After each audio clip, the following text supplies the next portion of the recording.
Hey, hello. Balik lagi di channel Spoilermon. Dan kali ini kita akan kembali lagi untuk membahas lanjutan part kemarin ya, part 19 yang mana Zofan itu ngeprank si Santian. Nah, kali ini kita akan masuk ke part 20-nya. Tapi sebelum itu gue mau sedikit cerita nih. Jadi kemarin bermula dari keresahan gue yang mana masa tiap kali mau gajian dari YouTube harus nunggu 2 bulan gitu ya. Maka gue nyari-nyari referensi di YouTube. Gimana sih cara untuk menaikkan RPM? RPM itu adalah pendapatan per 1000 tayang. Nah, usut punya usut ternyata ada triknya, yaitu menggunakan VPN. Cuman karena gue nggak bisa make VPN untuk menonton video gue sendiri, karena itu sangat berbahaya. Jadi kalau boleh mau minta tolong ke teman-teman semuanya, rekan-rekan sahabat Spoilermon, yang mana kalau misalnya berkenan coba sekali ini aja untuk menggunakan VPN sebelum menonton.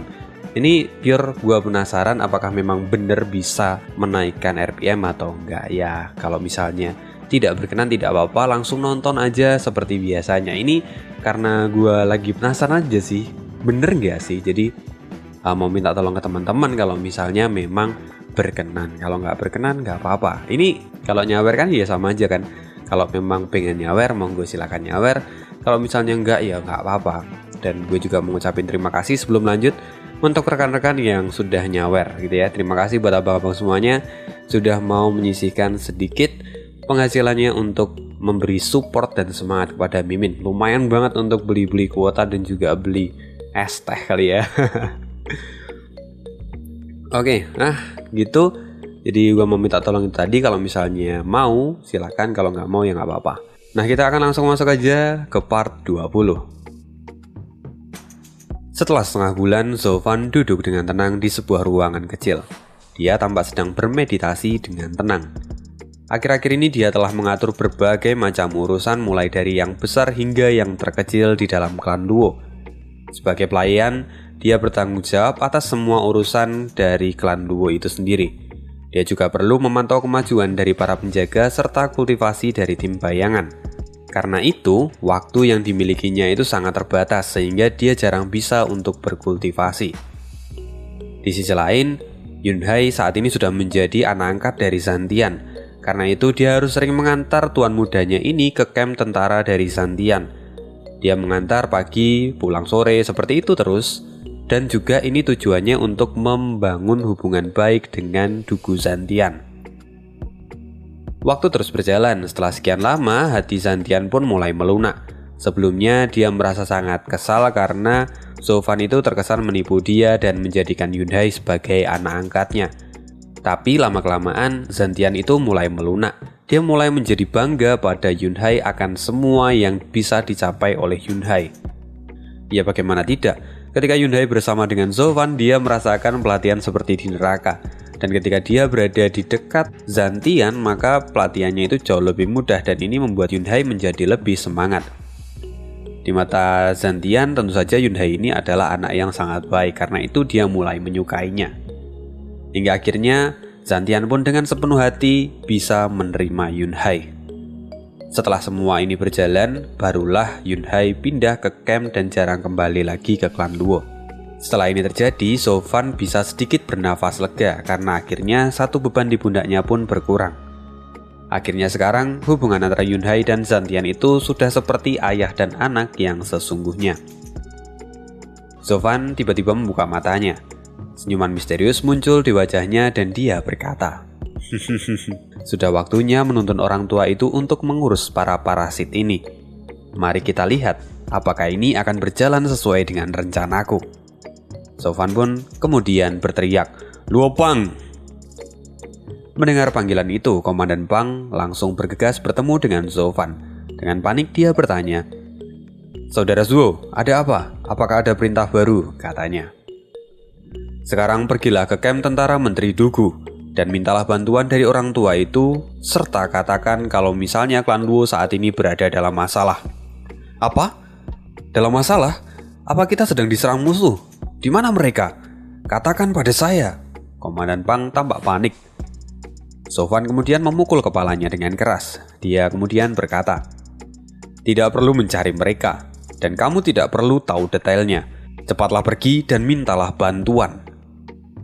Komandan Pang pun menganggukkan kepalanya meskipun dia sedikit bingung. Tetapi sekarang karena Zovan lah yang memintanya, maka dia harus melakukannya dengan segera. Setelah itu Komandan Pang pun bergegas keluar. Sedangkan saat ini Zovan tampak tertawa dan dia pun terbang menuju ke gerbang kota Wincase. Lalu di saat yang sama, dari kejauhan tampak 3 orang ahli dan juga beberapa orang lain yang saat ini mengikutinya dari belakang. Mereka tampak menuju kota Wincase dengan sangat cepat. Mereka bertiga adalah kepala keluarga dari Pavilion Qianlong, Menara Huayu, serta rumah Jian Hao. Mereka mendarat di dekat gerbang kota Wincase saat ini. Melihat kondisi kota Wincase saat ini, Ju Bijun tampak khawatir.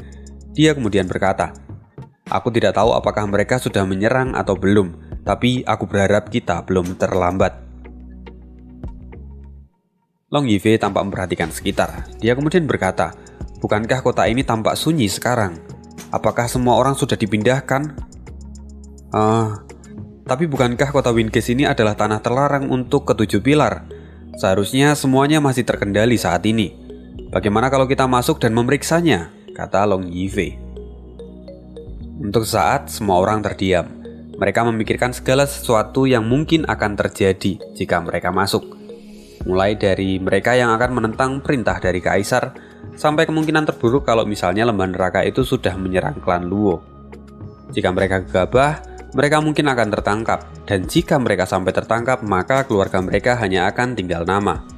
Tapi, jika mereka tidak masuk, mereka tidak tahu situasi di dalam. Ini benar-benar membuat mereka menjadi dilema. Setelah merenung sejenak, Ju Bijun menghentakkan tongkat emasnya dan kemudian dia berkata, "Jika kamu tidak memasuki sarang harimau, kamu tidak akan bisa menangkap harimau. Jadi ayo pergi." Ju Bijun berjalan maju dan memimpin semua orang itu. Lalu dari kejauhan tiba-tiba terdengar suara, "Ju Bijun, berhenti!" Tiba-tiba teriakan yang sangat keras terdengar dari langit, dan kemudian beberapa sosok pun muncul di hadapan mereka. Mereka mendarat dan menghadang jalan yang harusnya mereka lalui. Orang-orang ini adalah para kepala keluarga dari lembah neraka, Pilkinghall, serta Mary Woods. Ju Bijun menatap mereka dengan dingin, lalu kemudian dia berkata, "Tuan Yu, apa maksudnya ini?" "Kamu tidak perlu berpura-pura bodoh di depan kami. Kami tahu persis apa isi pikiranmu. Tapi sayangnya, kalian sudah terlambat," kata Yo Wangsan sambil menyeringai. Yan Bagong dan yang lainnya saling memandang dan juga tertawa bersamaan. Ju Bijun tampak bermuka masam saat ini. Kemudian dia berkata, "Mungkinkah kamu sudah..." "Ya, benar." Yo Wangsan memotong kata-kata dari Ju Bijun. Dia kemudian melanjutkan, "Kami tahu bahwa kalian akan datang kemari untuk membantu klan Duo. Jadi kami bergegas untuk mengejar kalian. Berkat Master Lin kami bisa mengejar kalian dengan sangat cepat. Meski sebenarnya sebulan lalu kami juga sudah mengirimkan beberapa ahli untuk mengumpulkan informasi dan membereskan semua anggota dari klan Duo." Tampak Yo Wangsan tertawa serta diikuti oleh Yan Bagong dan juga yang lainnya. Sedangkan sekarang Ju Bijun, Long Yifei, serta yang lainnya tampak sangat terpukul setelah mendengar ini. Namun pada saat Yo Wangsan dan yang lainnya tertawa, tiba-tiba sebuah suara dari seorang anak laki-laki muncul di telinga mereka. "Maaf, aku khawatir aku akan mengecewakan kalian. Sayangnya, klan Luo kami bahkan belum hancur seperti yang kalian katakan. Bahkan aku juga tidak pernah melihat kecoa yang berkeliaran selama sebulan terakhir di sini." Semua orang menjadi terkejut. Mereka menoleh ke arah sumber suara itu dan di sana terlihat seorang pemuda berwajah jahat saat ini sedang bersandar di gerbang kota Wincase. Dia tampak tersenyum dengan senyuman yang aneh di wajahnya. "Zovan!" Beberapa orang kaget dan berteriak. Long Jiu serta yang lainnya pun ikut terkejut, namun juga mereka tampak senang di saat yang bersamaan. Karena Zovan ada di sini, itu tandanya klan Luo pasti baik-baik saja. Sebaliknya, Yo Wangsan yang tadi tertawa lepas bersama dengan orang-orang itu, mereka tiba-tiba terbungkam. Sekarang yang tersisa di wajah mereka hanyalah wajah pucat karena ketakutan. Bukankah kamu seharusnya dibegal dalam perjalanan kembali ke kota? Lalu bagaimana kamu bisa ada di sini? Kata Yowangsan berteriak dengan panik. Kilatan dingin melintas di mata Sofan. Dia pun berkata dengan santai, "Oh, kalian membicarakan para jejemu itu?" Mereka sudah dihancurkan oleh para tetua dari klan Luo kami. "Apa? Bagaimana mungkin?" kata Yowangsan yang saat ini tampak panik. Beberapa orang yang lain juga saling memandang dan mereka pun tampak sangat terpukul mendengar berita ini. Sofan kemudian tertawa, seolah-olah dia dapat melihat pikiran mereka semua. Sofan pun berkata, "Apa menurutmu seorang kultivator tahap 5 surga yang mendalam sudah cukup kuat untuk menyingkirkan kami?" Sayang sekali, mereka tak ubahnya seperti kecoa di mataku. Sofan kemudian melirik ke arah Lin Rufeng. Dia berkata, "Pertama-tama, kedua tetua dari Merrywoods itu benar-benar sangat lemah. Mereka terlalu percaya diri dengan kecepatannya. Namun saat aku menyelinap, bahkan mereka tidak bisa menyadariku.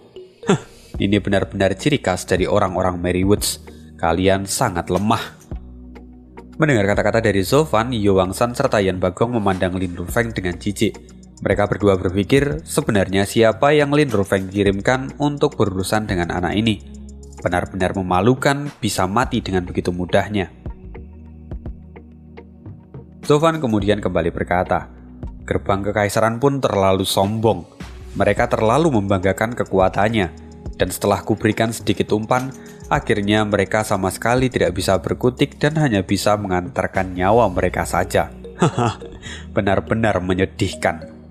Sofan pun tertawa terbahak-bahak. Yowangsan menjadi semakin panik. Dia kemudian berkata, "Lalu bagaimana dengan tetua ketiga serta tetua keempat dari lembah neraka? Bagaimana dengan mereka?" kata Yowangsan sambil mendesak. Sofan kemudian melambaikan tangannya sambil tersenyum. "Anda tidak perlu terlalu cemas seperti itu. Untuk kedua tetuamu tentu saja mereka sudah mati. Tetapi karena mereka itu sudah seperti saudara, aku menghabisi mereka bersama-sama supaya ketika mereka pergi ke alam sana, mereka dapat pergi bersama-sama." Sofan pun tertawa. "Apa?" Yowangsan terkejut dan tubuhnya pun menjadi lemas seketika.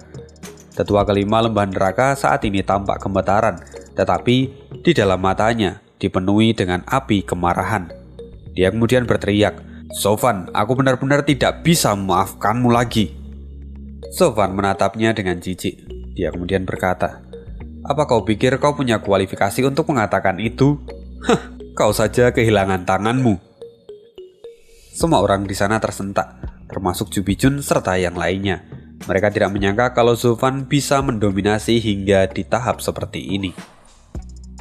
"Sofan bajingan, hari ini orang tua ini akan membunuhmu di sini," teriak Yowangsan. Tampak Yan Bagong dan Lin Rufeng juga menggertakkan gigi. Aura membunuh terpancar keluar dari tubuh mereka.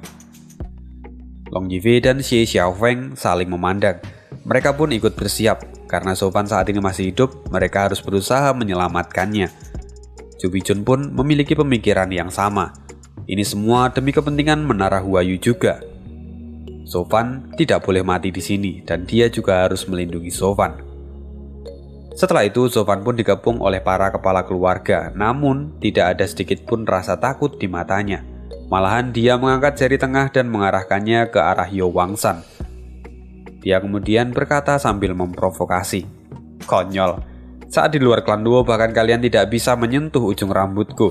Dan sekarang kalian mau menyerangku di tempat seperti ini? Kalian terlalu banyak bermimpi." "Sofan, mati kau!" Akhirnya Yowangsan tidak bisa lagi menahan provokasi dari Sofan. Dengan raungan yang sangat keras, dia menyerang sekuat tenaga. Dan Rufeng dan yang lainnya pun ikut bergegas menerjang ke arah Sofan. Jubijun dan yang lainnya pun terkejut. Mereka pun buru-buru ingin menghentikan mereka, tapi Yan Bagong sudah menduganya.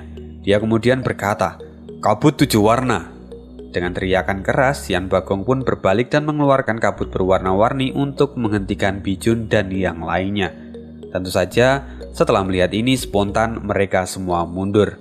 Mereka tidak bisa terkena kabut 7 warna itu, karena itu akan menjadi berbahaya. Yan Bagong tertawa melihat Subijun dan yang lainnya lari terbirit-birit. Dan sekarang, Sofan dalam bahaya. Tidak peduli sekuat apapun dia, tapi diserang oleh para kepala keluarga juga akan tetap menjadi suatu hal yang mustahil bagi Sofan. Tapi Sofan sama sekali tidak bergeming. Justru senyuman misterius muncul dari wajahnya. Ye Wangsan dan yang lainnya tentunya kebingungan melihat hal ini. Tiba-tiba terdengar suara mendesing di udara dan diakhiri dengan ledakan yang sangat keras. Ketika Ye Wangsan dan yang lainnya hendak menyentuh Sofan, mereka tiba-tiba dilemparkan ke belakang oleh cahaya biru. Gelombang kekuatan yang dipancarkan oleh cahaya itu benar-benar menakutkan dan menghantam mereka serta menghempaskan mereka ke belakang. Ketika semua orang melihat lebih dekat, mereka melihat sebuah pedang panjang, kira-kira ya 10 kaki. Pedang itu dihiasi dengan ornamen seekor naga biru yang melilit sepanjang pegangannya. Cahaya merah darah tampak bersinar dari bola mata naga itu. Seolah-olah naga itu ingin membunuh semua orang yang ada di hadapannya. Ye Wangsan tampak sangat terkejut.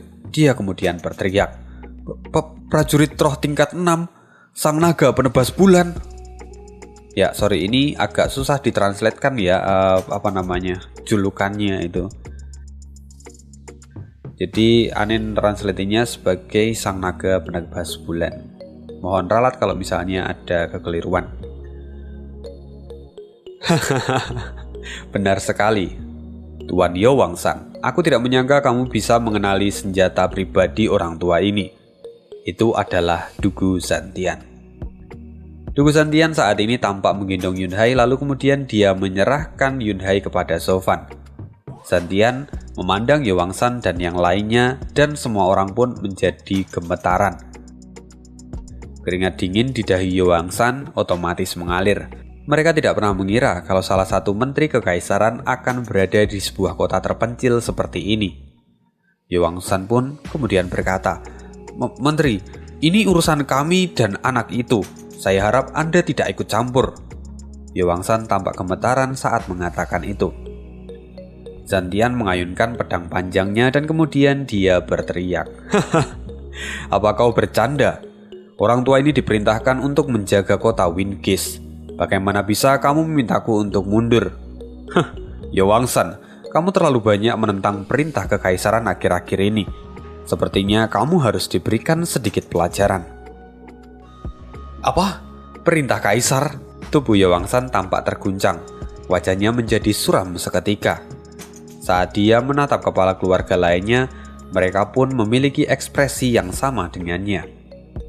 Nah, ini sedikit menjawab juga ya pertanyaan yang dari beberapa waktu yang lalu. Kenapa kekaisaran itu sangat lemah? Ya, sebenarnya mereka nggak lemah. Di sini terlihat sekali kalau misalnya kekaisaran itu memang sebenarnya tidak ingin bertempur.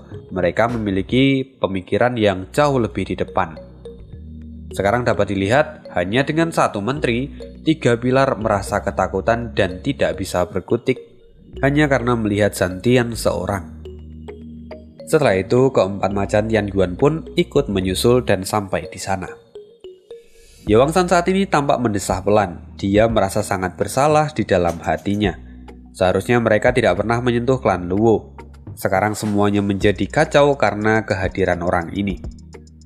Ketika Subijun dan yang lainnya melihat hal ini, mereka sangat gembira. Akhirnya, keluarga kekaisaran mau menunjukkan taringnya. Dengan begini, rencana penaklukan dari ke-7 pilar oleh gerbang kekaisaran pun akan sedikit terhambat. Ye Wangsan melihat ke arah Zantian. Dia dengan hormat menggenggam tinjunya dan kemudian dia berkata, "Menteri, karena ada menteri yang menjaga kota Wingkiss, saya secara alami tidak akan berani melangkah lebih jauh. Tapi Sofan telah membunuh beberapa tetua kami. Bahkan dia juga mengambil satu tangan dari tetua kelima lembah nerakaku. Tolong serahkan dia dan biarkan kami menuntut hak kami. Di masa depan, ketiga keluarga kami pasti akan membayarkan hutang ini." Zantian kemudian menoleh dengan ekspresi yang tidak percaya. Apa yang dia katakan? Apakah itu benar? Dia menatap Sofan dengan ketegasan. Keempat jenderal pun memandang Sofan dengan ekspresi ngeri. Sofan tampak kehabisan kata-kata. Dia kemudian melirik mereka dan sedikit ragu-ragu, tetapi kemudian dia menarik tangan Yunhai serta melangkah maju. Dengan sombongnya, dia kemudian berkata, "Lebih baik kalian pergi dari sini. Apa kalian tidak tahu hubungan antara tuan muda kami dan juga Menteri Dugu?" Saat ini Zovan berusaha untuk mengalihkan pembicaraan itu. Zovan tidak mau menjawab pertanyaan dari Menteri Dugu. Semua orang di sana saling memandang. Terlihat sekali kalau mereka saat ini tampak bingung. Zovan kemudian tertawa dan berkata, "Kalian benar-benar lambat. Tuan mudaku, Luo Yunhai adalah putra kelima dari Menteri Dugu." "Apa?"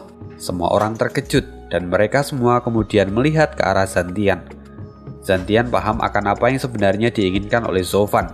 Dia pun berkata, "Pelayan Zovan, jangan terlalu berlebihan." Zovan pun tersenyum dan kemudian terus berteriak pada Yowangsan. "Yowangsan, kau tentu tahu siapa aku. Aku adalah tangan kanan dari kepala keluarga Luo.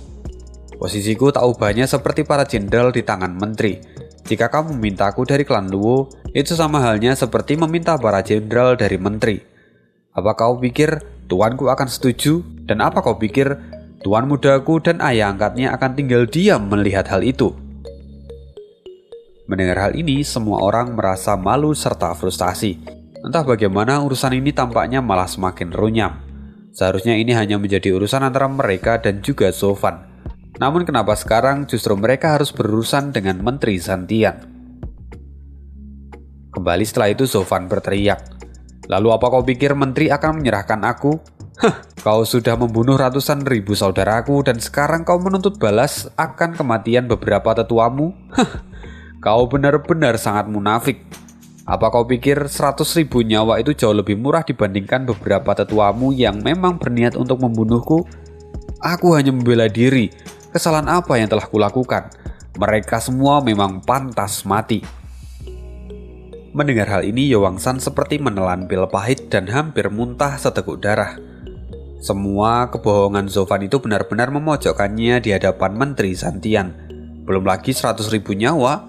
Keluarga kecil seperti klan Luo yang hanya merupakan keluarga kelas 3 tidak mungkin memiliki ratusan ribu nyawa di dalamnya. Namun, Zovan tidak berhenti di situ. Dia kemudian berkata lagi, "Selain itu seharusnya kalian malu. Kalian sudah melanggar perintah dari kaisar yang sangat baik dan bijaksana. Bukankah beliau sudah mengatakan sebelumnya kalau kota Wingges ini adalah area terlarang bagi ketujuh pilar? Kenapa kalian masih saja menginjakkan kaki di sini? Apa sebenarnya mau kalian? Kalian hanya mau menangkapku? Itu pasti hanya alasan kalian. Kalian pasti sengaja melanggar perintah dari kaisar dan mengkambing hitamkan aku. Ini jelas adalah sebuah kejahatan. Kalian semua jelas-jelas sudah memberontak." Zovan kemudian menoleh ke arah Zantian. "Menteri Dugu, dengan reputasi Anda, bagaimana bisa Anda membiarkan hal ini terjadi tepat di bawah hidung Anda? Kejahatan dan pengkhianatan seperti ini seharusnya segera dibereskan. Tenggelamkan saja mereka," kata Bu Susi. "Benar ayah angkat, saya siap menjadi pion Anda dan berdiri di garda terdepan untuk memimpin pasukan dan meratakan lembah neraka. Sebagai tuan muda klan Luo, saya harus bisa membalaskan dendam saudara-saudara saya yang telah mereka bunuh. Saya juga harus menjamin keamanan dari klan saya di masa depan," kata Yunhai sambil mengepalkan tinjunya dan mengatakan semua itu dengan sungguh-sungguh. Zantian tidak bisa lagi menahan diri. Dia mengutuk di dalam hatinya ketika kedua setan kecil ini berceloteh. Apa sebenarnya tujuan dari kedua anak ini? Mengirim pasukan ke lembah neraka? Itu hanya akan membuat perang pecah dan itu akan membuat kekaisaran menjadi goyah, kata Zantian di dalam hati. Yowangsan dan yang lainnya juga benar-benar terpuruk saat ini. Padahal mereka hanya ingin mengurus Zovan dengan tangan mereka sendiri. Tapi sekarang benteng yang sangat tinggi menghadang mereka. Tampak sekali kalau mereka sekarang sangat ketakutan. "Menteri Dugu, jangan dengarkan dua setan kecil itu. Mohon tetap bersikap bijak dan mengevaluasi semua situasi yang ada. Tentunya Anda tidak ingin membuat seluruh kekaisaran menjadi kacau hanya karena masalah sepele ini," kata Yowangsan buru-buru sambil mengempalkan tangannya ke arah Zantian. Yan Bagong dan yang lainnya pun ikut memohon hal yang sama. Saat Zantian hendak melambaikan tangannya, Zofan saat ini sudah maju dan membuka mulutnya lagi. Hah, lembah neraka.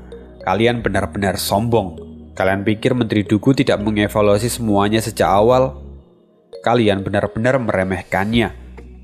Asal kalian tahu, beliau juga tidak akan bertarung jika tidak ada yang mencari masalah. Jadi, mari kita lihat apakah Anda memang bisa mempertahankan kesombongan Anda kali ini. Zantian pun merasa jengkel dengan ulah Zofan ini. Kalau bukan karena perintah Kaisar untuk melindungi klan Luo, mungkin dia sudah mencekik kepala Zofan sekarang. Apa dia pikir menggerakkan pasukan untuk menghancurkan lembah neraka itu bisa semudah itu? Anak ini benar-benar lancang, pikir Zantian. Ye Wangshan saat ini sudah tidak tahan lagi, tapi dia tidak bisa berbuat apa-apa. Dia kemudian menarik nafas dalam-dalam, lalu mengepalkan tangannya ke arah Zantian lagi dan berkata, "Menteri Dugu, hari ini kami semua akan mundur.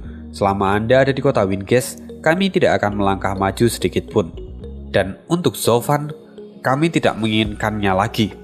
Kami harus memberikan wajah pada menteri yang saat ini sedang melindunginya. Maka itu saja untuk hari ini, kami mohon undur diri." Tetua kelima tidak bisa menerima ini. Dia kemudian berkata, "Tapi anak itu mencoba membunuh kita," katanya sambil panik. Namun Ye Wangshan memutar kepalanya dan dia berkata dengan tegas, "Diam." Zantian menghela nafas lega. Sejujurnya dia sangat ingin bersuara di sini. Dia ingin setidaknya memberikan ketenangan pada orang-orang dari lembah neraka kalau mereka tidak akan menyerang lembah neraka. Tapi saat dia membuka mulutnya, lagi-lagi Zofan menyela dan dia pun tertawa. "Hahaha, Tuan lembah neraka, apa kau pikir kamu bisa pergi begitu saja? Ini terlalu murah untukmu. Apa Anda lupa kalau belum lama ini Anda meminta mereka untuk membakar, membunuh, serta menjarah semua yang ada di sini? Lagi-lagi kalian ingin membunuh ratusan ribu jiwa yang kami miliki." "Diam!" Zantian dan Ye Wangshan tiba-tiba berteriak secara bersamaan. Kedua orang ini merasa sangat kesal pada Zofan karena Zofan itu terus saja berbicara dan juga memprovokasi satu sama lain. Zantian saat ini tampak menghela nafas. Dia kemudian mengepalkan tangannya dan dia berkata, "Ye Wangshan, seperti yang sudah Anda katakan, maka kita akhiri hari ini. Tapi orang tua ini juga akan mengingatkan Anda. Selama aku masih berada di sini dan menjadi menteri di kekaisaran, jangan pernah menimbulkan masalah di sini." Ye Wangshan kemudian mengatupkan tangannya. Dia berkata, "Terima kasih atas nasihat dari menteri. Saya akan mengingatnya baik-baik. Kalau begitu, saya mohon undur diri dan sampai jumpa lagi," kata Ye Wangshan sambil mengepalkan tinjunya. Dia kemudian berjalan kembali. Yan Bagong serta yang lainnya pun mengikuti dari belakang. Mata Zofan tampak berbinar. Ini adalah kesempatan langka. Jadi dia mau lagi dan berteriak, "Tuan Yo, kota Wingate bukanlah tempat yang bisa Anda injak semau Anda. Dengan adanya Menteri Dugu dan keempat jenderal di sini, kau tidak akan pernah bisa bergerak. Lebih baik Anda pulang dan briefing anak buahmu supaya tidak lagi bertindak semaunya di kota kami. Atau di masa depan, Anda tidak akan punya kesempatan untuk lari dari kami." Ye Wangshan merasa seperti dipukul dari belakang setelah mendengar kata-kata dari Zofan ini. Tapi dia tidak berani berhenti dan juga dia terus berjalan meninggalkan tempat itu. Zantian memegangi janggutnya. Dia memikirkan semua kejadian hari ini. Tetapi tidak benar-benar dia bisa memahami semuanya. Dia hanya bisa menghela nafas dan memikirkan semuanya di dalam hati. Tiba-tiba suara Dugu Hao terdengar. "Seharusnya aku memberi mereka pelajaran yang bagus." Tampak sekali Dugu Hao saat ini juga menyimpan amarahnya. Lalu kemudian Yun Hai menyahut, "Benar kakak ketiga. Jika kakak ketiga menggerakkan pasukan, maka adik laki-lakimu ini akan ikut bersamamu dan menghancurkan mereka dalam semalam," kata Yun Hai dengan sangat bangga. Lalu saat Zantian mendengar ini, dia kemudian berkata, "Cukup, jangan main-main. Yun Hai, apa kau ingat syarat dari orang tua ini? Aku sudah mengatakan padamu, jangan menggunakan nama orang tua ini untuk memamerkan kekuatan dan menggertak yang lemah." Zantian tampak memarahi Yun Hai. Dia kemudian kembali berkata, "Tentaraku tidak bisa digunakan dan dikirim sesuka hatimu. Tentaraku hanya akan kugunakan untuk kedamaian kekaisaran. Yunhai kemudian tampak menundukkan kepalanya dan dia tidak berani berbicara sepatah kata pun. Tapi Sofan justru tampak tersenyum dan dia kemudian dengan hormat berkata, "Menteri, kenapa Anda sangat khawatir? Mereka adalah salah satu dari ketujuh pilar kekaisaran. Mereka tidaklah lemah. Kamilah di sini yang sangat dirugikan, bukankah begitu?" kata Sofan. Zantian tampak terkejut, tapi sepertinya apa yang dikatakan oleh Sofan ini masuk akal. Untuk sesaat dia setuju dengan Sofan, tapi dia dengan cepat bereaksi dan menatap Sofan lalu kemudian memarahinya. "Dan kamu, kepala pelayan Zuo, padahal bisa saja kamu membujuk mereka untuk kembali dengan tenang, tapi kamu malah memprovokasi mereka. Biang masalah di sini sebenarnya adalah kamu. Meski kalianlah yang dirugikan di sini, tapi mereka juga kehilangan para petingginya. Seharusnya kamu tidak memprovokasi mereka lagi." Begitu ucapan ini keluar, semua orang tertawa terbahak-bahak, terutama kedua orang dari Menara Huayu. Setelah mereka sadar, mereka pun buru-buru menutup mulut mereka. Saat ini seolah-olah mereka sedang melihat Song Yu palsu di Menara Huayu saat itu. Sofan tampak berhenti berkomentar. Dia tidak boleh lagi menyinggung ataupun membuat menteri menjadi lebih marah dari ini. Setelah mengambil beberapa nafas, Zantian kemudian melihat ke arah Chu Bijun dan yang lainnya. Dia kemudian mengepalkan tinjunya dan berkata, "Kalian pasti berbeda dari orang-orang itu tadi. Tapi perintah kaisar itu mutlak, jadi Anda semua tidak diperbolehkan memasuki kota Wingges." "Tentu," kata Chu Bijun dan yang lainnya sambil mengangguk.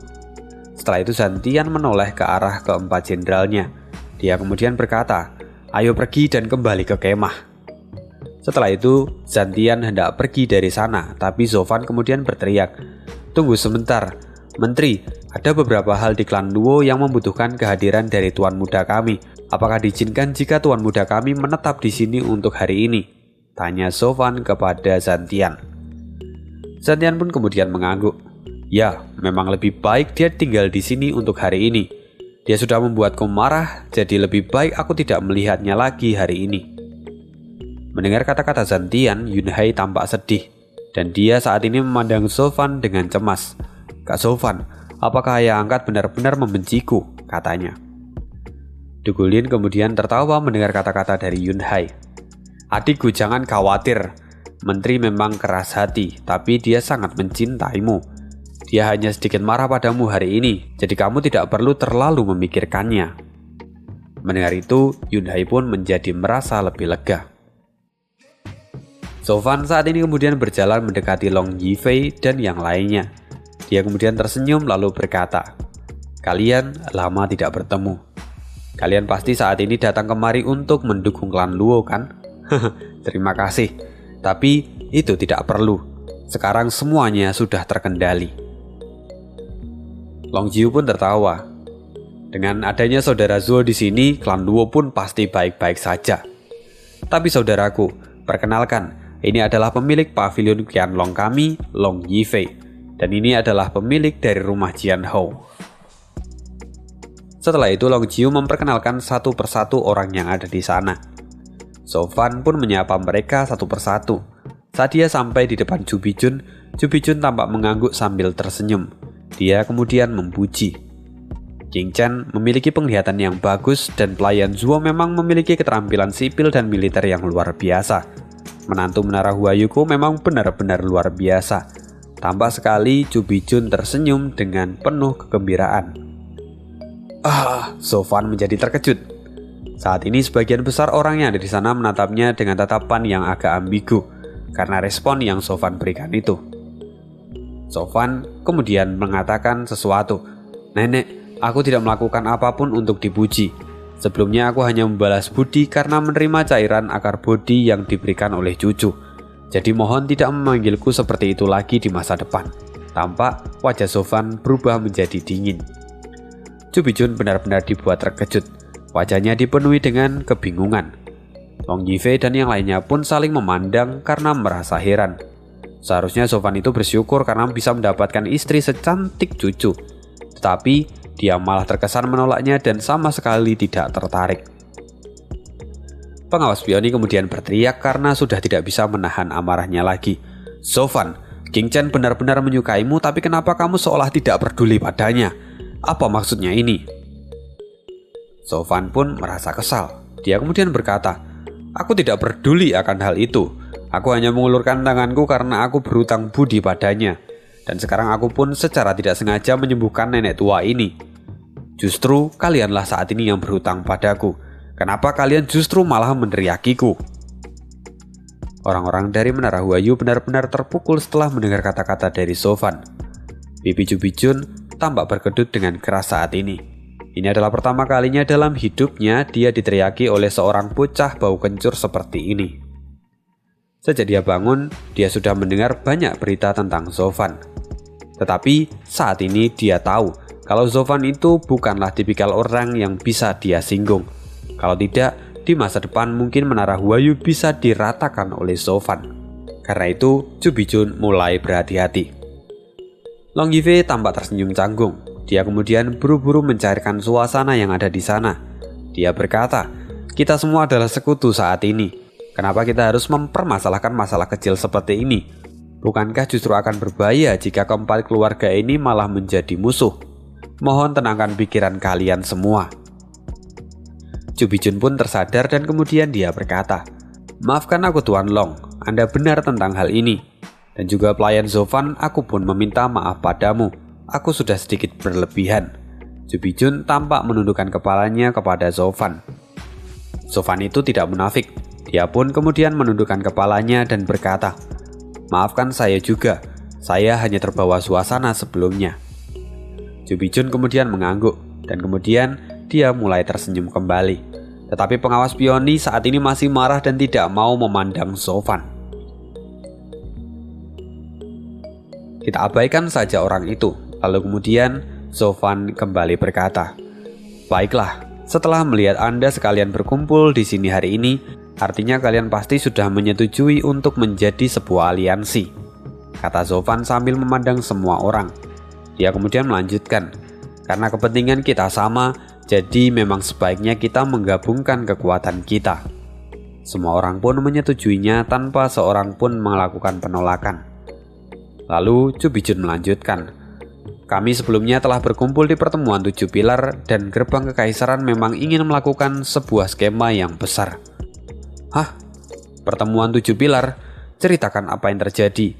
Mata Sofan tampak berbinar dan dia pun mendesak Jubijun untuk bercerita lebih cepat. Setelah itu Jubijun pun mengangguk dan menceritakan semua rincian dan detail dari pertemuan 7 pilar.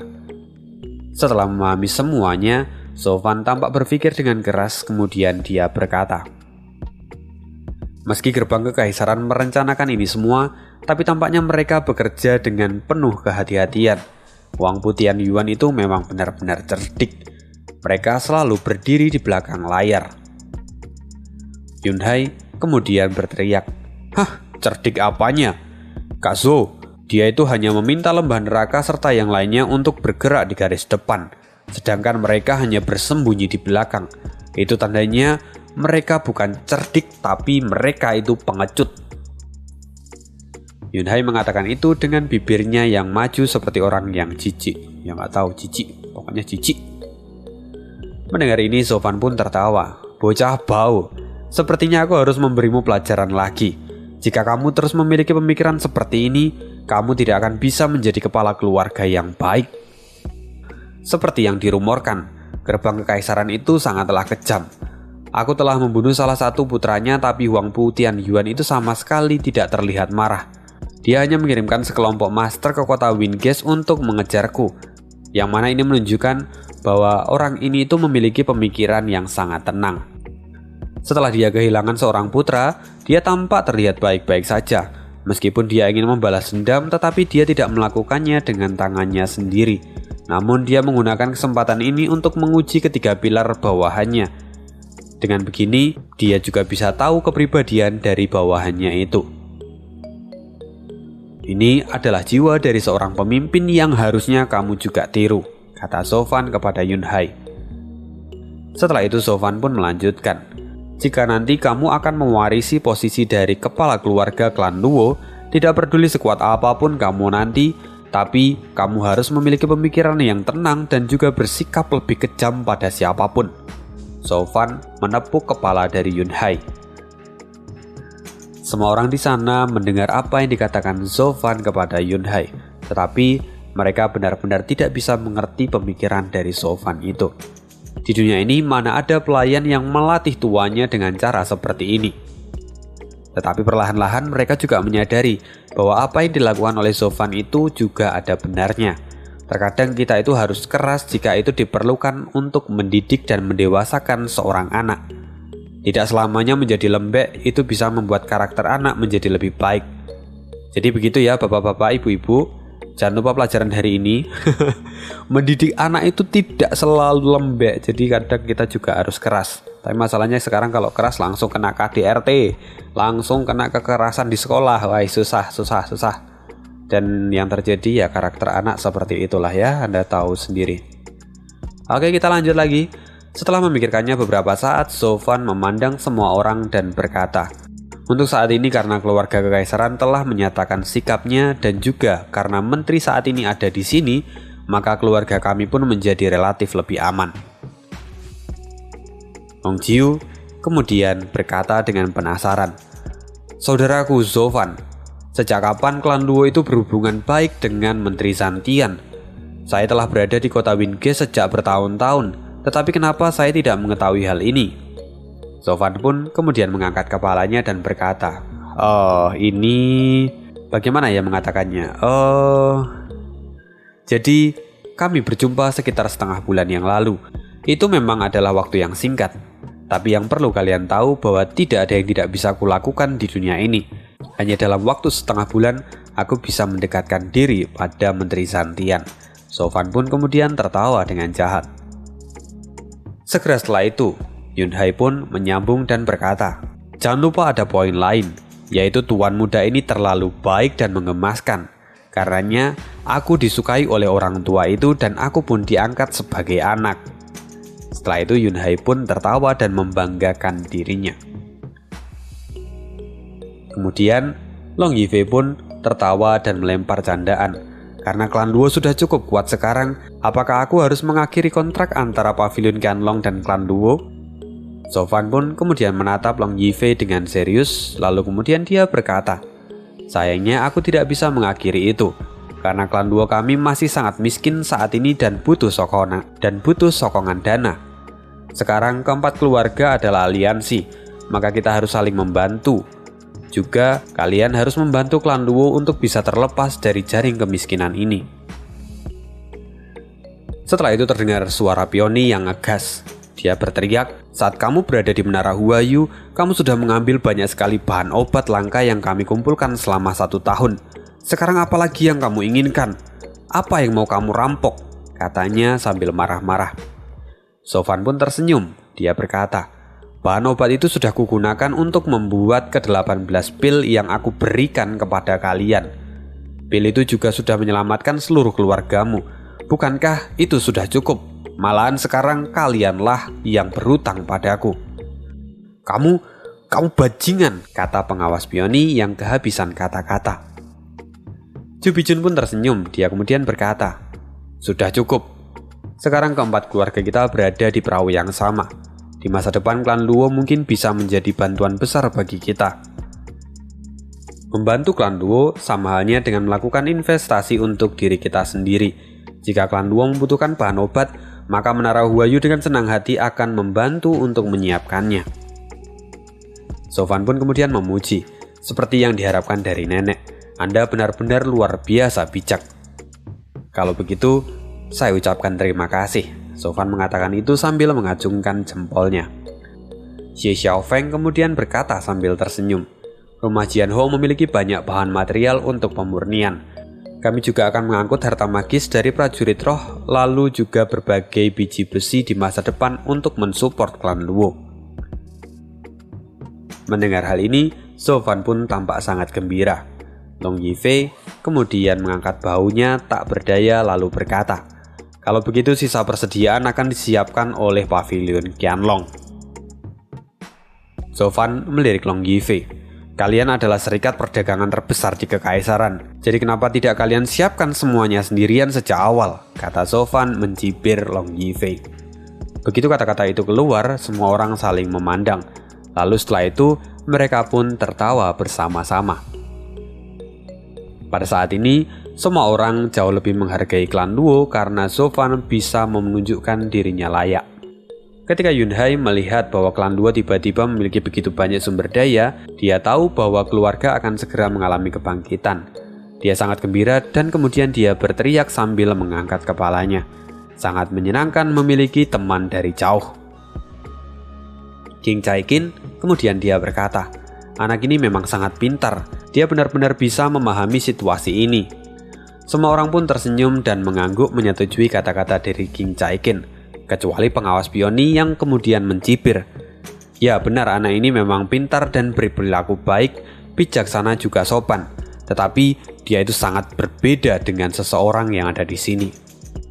Ya, pengawas Peony memang selalu tidak suka dengan Sofan. Ya sudahlah, wajar. Kemudian pengawas Peony memandang Yunhai lalu kemudian dia berkata sambil tersenyum. "Katakan pada kakak, apakah kamu tahu artinya dari kalimat yang kamu katakan tadi?" Yunhai tertawa kemudian dia berkata, "Tentu saja, itu berasal dari buku-buku yang diajarkan oleh Kak Sofan secara khusus padaku. Itu adalah buku yang aku baca akhir-akhir ini. Aku pasti akan mengingatnya seumur hidup dan tentu saja aku juga mengetahui makna di dalamnya. Konon, ada begitu banyak saudara dan teman. Karena ada banyak sekali saudara dan teman, maka juga ada banyak orang yang bisa aku manfaatkan. Aku menjadi sangat senang akan hal ini." Sofan tampak tersenyum sanggung. Saya hanya seorang pembantu rumah tangga. Mungkin tidak cocok untuk mengajar." Karena apa yang dikatakan oleh Yunhai itu sangatlah memalukan.